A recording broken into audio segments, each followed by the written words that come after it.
Hello students, so today we are learning on the silage. Okay, so first of all we must have to know that what is silage.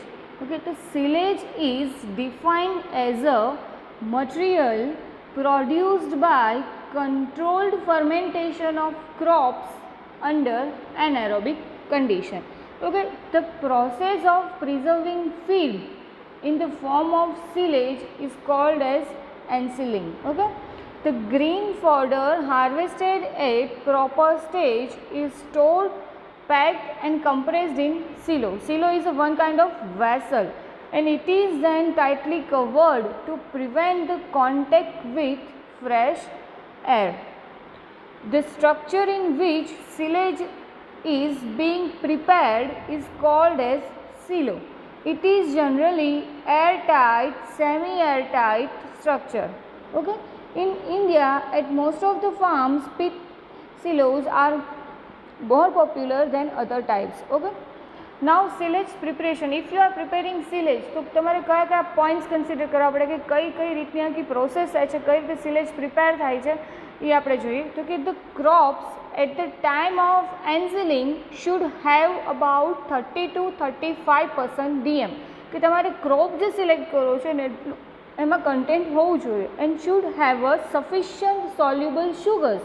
શું કામ તો કે આપણે fermentation થવાનું છે એમાંથી ને એમાંથી શુગર્સમાંથી એસિડનું પ્રોડક્શન થવાનું છે એટલે એમાં સફિશિયન્ટ અમાઉન્ટમાં સોલ્યુબલ શુગર્સ હોવી પણ નેસેસિટી છે.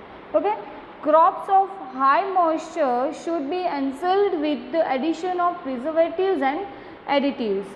The crop harvested in bloom stage is the best for silage preparation. કે તમે એવું જ ક્રોપ છે એનું સિલેક્શન કરો કે જે ક્યારે હાર્વેસ્ટ હોય તો કે જે એને બ્લૂમ સ્ટેજીસમાં હોય ત્યારે. ઓકે ને એવા જ ક્રોપનો યુઝ કરીને એનું ફર્મેન્ટેશન ને ફર્ધર પ્રોસેસ થઈને એમાંથી સિલેજ છે એની પ્રિપરેશન થાય છે. ઓકે, અહીં ફિગરમાં પણ તમે જોઈ શકો છો. If a crop is deficient in soluble carbohydrates, example તરીકે legumes, then a carbohydrate source like molasses can be added. Okay, if deficient હોય then and then you have to add. The crop should be properly trampled to remove the air out of the silo. કે ભાઈ આપણે anaerobic condition આખી create કરવાની છે, એની અંદર fermentation શી કરવાનું છે એટલે જે એર છે એ ટોટલી અંદર પ્રેઝન્ટ ન હોવી જોઈએ એટલે ટોટલ રિમૂવર થવું જરૂરી છે. એટલે જ્યારે તમે એને પ્રોપર પેક કરો છો કે ટ્રેમ્પલ કરો છો ત્યારે એ વસ્તુને ધ્યાનમાં રાખવાની. Crop should be chop before ensiling. For good silage, the shorter the chop length, the better is the quality. તો આપણે ચોપિંગ શું કામ કરીએ છીએ તો કે ભાઈ એની ક્વોલિટી સારી મળે આપણને. દેટ્સ વાય આપણે સારું સિલેજ એક પ્રિપેર કરવું હોય તો શું કરવું પડે કે બિફોર તમે જે એનું પ્રોસેસ કરો એને ચોપિંગ કરવું જરૂરી છે. નાવ સિલો આપણે વાત કરી કે ભાઈ એક આખું સ્ટ્રક્ચર ક્રિએટ કરવામાં આવે છે તો એ કઈ રીતનું છે, એમાં કયા કયું કન્સ્ટ્રક્શન જ્યારે થાય છે તો કયા કયા પોઈન્ટ્સ છે, પેરામીટર્સ છે એ ધ્યાનમાં રાખવાના છે એની વિશે વાત કરીએ. તો કે it is an air tight structure designed for the storage and preservation of high moisture feed as a silage. Okay, it is a hole or you can say pit in the ground or trench or a tower where green fodder is stored for the preparation of silage. કે એની અંદર શું કરવામાં આવે છે એને store કરવામાં આવે છે. while preparing a silo some precautions should be taken. Okay, જો આવી રીતના આખું આપણે તમને જોવા મળે છે. It should be airtight to prevent growth of molds. કે એટલું એરટાઇટ હોવું જોઈએ કે તમને એમાં ગ્રોથનું મોલ્ડ્સનું કન્ટામિનેશન છે એ તમે ન લાગે. Okay, the wall of silo should be smooth, perpendicular and strong so as to allow better compression. Height and depth of silo depends on demand of silage, water level in the area and cost of construction and machinery available for filling the silo. કે જ્યારે તમે એની depth છે કે એની height છે એ કેટલીક રાખો છો એ depend કોના ઉપર કરે છે કે કઈ રીતની ડિમાન્ડ છે સિલેજની, એનું વોટર લેવલ કેટલું છે, એનું કન્સ્ટ્રક્શનની કોસ્ટ તમે કેટલી કોન્ટ્રીબ્યુટ કરી છે. Okay, the top of the silo thoroughly covered with a waterproof material like plastic sheet, concrete slabs. Okay, normally the height of cylindrical silo is taken double of its diameter. Okay, નાવથી આપણે વાત કરીએ કે fermentation, કે આપણે વાત કરીએ અંદર fermentation આખું એનેરોબિક ફર્મેન્ટેશન છે એ કેરીડ આઉટ છે. ઓકે, તો એ કઈ રીતનું થાય છે? તો કે silage undergoes the anaerobic fermentation which starts about 48 hours after the silo is filled and converts the sugar to acids. Fermentation is essentially complete after about 2 weeks. Almost કેટલો ટાઈમ લે છે? તો કે 2 weeks જેટલો. Before anaerobic fermentation starts, there is an aerobic phase in which the trapped oxygen is consumed. કે જ્યારે તમે એને ફિલ કરો છો એટલે સ્મોલર કે માઇન્યુટ અમાઉન્ટમાં તો ઓક્સિજન પ્રેઝન્ટ હશે, એટલે જ્યારે એનારોબિક ફર્મેન્ટેશન સ્ટાર્ટ થશે એ પહેલાં એક એરોબિક ફેઝ પણ એમાં આવે છે. Okay, when closely packed, the supply of oxygen is limited and the attendant acid fermentation brings about decomposition of the carbohydrates present into acetic, butyric and lactic acids. This product is named sour silage. કે after જે acids formation થાય છે, કે જે formation થાય છે એને લીધે શું થાય છે કે સોર એક એવી સ્મેલ કે એવું ટેસ્ટ ને એ રીતનું હોય છે. દેટ્સ વાય એને સોર સિલેજ કહે છે. When the temperature is 140 to 160 degree Fahrenheit, the action ceases and the sweet silage results. કે એટ ધ એન્ડ તમને કઈ રીતનું મળે છે કે સ્વીટ સિલેજ છે એ એઝ અ રિઝલ્ટ ફોર્મ થાય છે after you provide that much of temperature, કે after you manage that much of temperature. In the past, the fermentation was conducted by indigenous microorganisms, but today some bulk silage is inoculated with specific microorganisms to speed fermentation or improve the resulting silage. Okay, silage inoculants contain one or more strain of lactic acid bacteria, and the most common is Lactobacillus plantarum. Other bacteria used include the Lactobacillus witchneri and Enterococcus faecium and the Pediococcus species. Okay, now crops suitable for silage making. કે આપણે ક્રોપનું સિલેક્શનની એની વાત કરીએ તો તમે કેવી રીતના crop છે એ select કરી શકો, કે કયા ક્રોપ છે એ સુટેબલ છે ફોર ધ સિલેજ મેકિંગ એ ડિસ્કસ કરીએ. તો કે crops having thick solid stems rich in soluble carbohydrates are best for silage preparation. કે આપણે પહેલાં જ વાત કરીએ કે soluble carbohydrate સોર્સ પણ હોવા જોઈએ. ઓકે, નાવ સોલિડ સ્ટેમ્સ પણ હોવા જોઈએ અને થિકનેસ હોવી જોઈએ. ઓકે, તેમાં તમે એક્ઝામ્પલ તરીકે શું લખ્યું કે મેઇઝ છે, બાજરા છે. Okay, silage can also be prepared from oat basins after wilting to 35 to 40% of DM.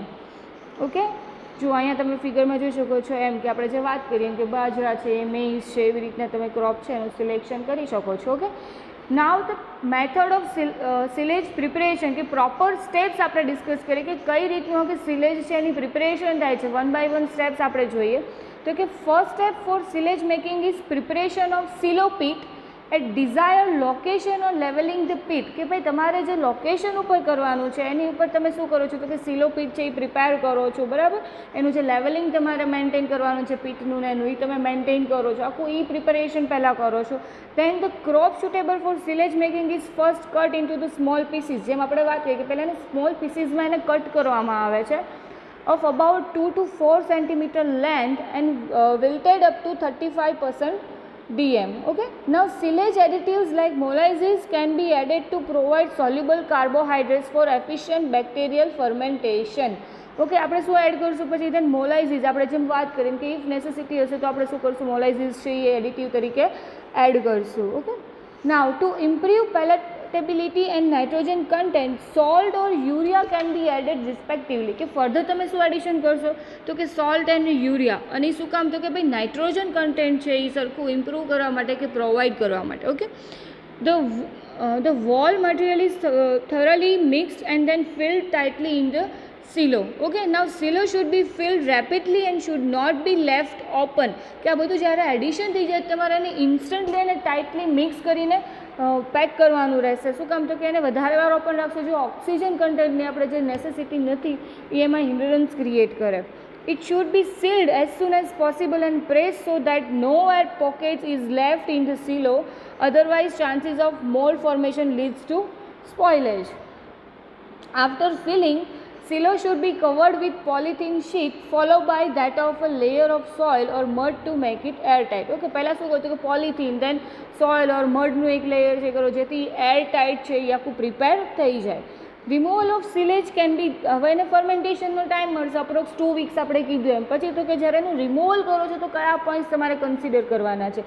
then removal of silage can be done after 45 days of ensealing and used for the feeding of animals. Okay, care should be taken in removing the silage from silo. It should not be allowed to deteriorate after the silo is open feeding. કે જ્યારે તમે એને prepare થઈ ગયું છે પછી કાઢો પણ પછી પણ એ ડિટોરિયોરેટ ન થવું જોઈએ. એટલે એ પોઈન્ટ્સ પણ તમારે માઇન્ડમાં રાખીને આખું રિમૂવલ છે એ પ્રોસીડ આઉટ કરવાનો હોય. Covers should be kept firmly in place as long as possible and the minimum phase should be exposed at one time. Okay, આજે સેમ આપણે જે વાત કરી કે તમે સ્ટેપ્સ આપણે બધા ડિસ્કસ કર્યા, એ જ સ્ટેપ્સ તમે જોજો કે પહેલાં જે આખું પીટ ક્રિએટ કરવામાં આવે છે, પછી એને પ્લાસ્ટિક છે ને એનાથી કવર કરવામાં આવે છે, પછી જે છે એ સિલેજ અંદર ફિલ કરવામાં આવે છે અને એને એકદમ આપણે જે NaClની એની વાત કરી, યુરિયાની એડિશન કરવામાં આવે છે, દેન એને એકદમ ટાઇટલી છે એ કવર કરવામાં આવે છે. Okay, now the characteristic of good quality silage, કે ભાઈ તમે સિલેજ પ્રિપેર કર્યો છો પણ એની ક્વોલિટી કેવી છે એના તમારે અમુક કેરેક્ટરિસ્ટિક્સ ધ્યાનમાં રાખવી પડે કે આફ્ટર સિલેજ પ્રિપરેશન જ્યારે તમે રિમૂવલ કરો છો ત્યારે એને તમારે કન્સિડર કરવામાં આવે છે કે ભાઈ એની કેરેક્ટરિસ્ટિકને અકોર્ડિંગ કે ભાઈ ગુડ એની ક્વોલિટી છે કે પુઅર ક્વોલિટી છે. ઓકે, તો એ ગુડ ક્વોલિટીના જે કેરેક્ટર્સ છે આપણે એક પોઈન્ટ ડિસ્કસ કરીએ.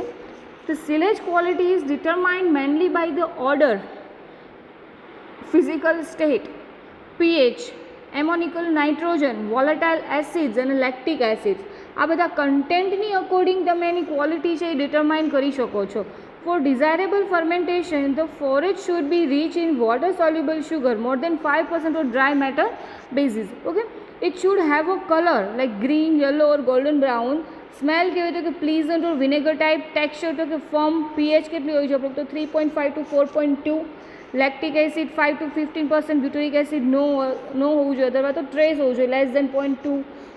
Ammoniacal nitrogen less than 10% of total nitrogen. આ બધા કન્ટેન્ટ્સ છે તમારે ચેક કરવાના અને એની અકોર્ડિંગ તમારે એની ક્વોલિટી છે એને ગ્રેડિંગ કરવાની હોય છે. ઓકે, હવે આ રીતની આપણે સિલેજની આખી બેગ છે એ પ્રિપેર થતી હોય છે. તમે જોઈ શકો છો કે સિલિન્ડ્રિકલ ટાઈપ છે, એઝ લોંગ એઝ તમે પોસિબલ કરી શકો છો. બરાબર. Now advantages of silage making. Okay, it is a palatable, slightly laxative in nature, provide a succulent feed during scarcity. Okay, nutrient loss is minimum as compared to other method of preservation. Less storage area is required as compared to hay. Okay, it helps in biological control of pests, insects by preventing them to complete their life cycle due to early harvest of crop. કે જ્યારે early harvest કરો છો ત્યારે જ્યારે એનાથી in fact થાય છે તો એ પણ તમે પ્રિવેન્ટ કરો છો. It can be prepared in all seasons. Silage can be prepared from plants which have a thick stems and those are not suitable for hair making and also when the weather does not permit for hair making. Okay, the organic acid mainly the VFA produced in the silage are similar to those produced in rumen and therefore are utilized in the same manner. Now the disadvantage of silage making. Okay, silo construction is costly. તમારે એમાં વધારે economical burden આવે છે. Loss of nutrient may be very high if silos are not properly prepared. કે જ્યારે તમે એ prepare proper ન કર્યું હોય તો ન્યુટ્રિયન્ટ છે એ લોસ થઈ શકે છે કે જે આપણે ગેસ ફોર્મેશન એ થતું હોય, પ્લસ એરોબિક ઇન્ટરફિયરન્સ થાય તો એ પણ ન્યુટ્રિયન્ટને શું કરે છે, ડિગ્રેડ કરે છે, મોલ્ડનું એનું કન્ટામિનેશન લાગી જાય તો એ બધું વેસ્ટેજ પ્રિપેર થાય છે. Due to fermentation, there is a 5 to 20% loss of dry matter. If air enters silo, carotene loss is much.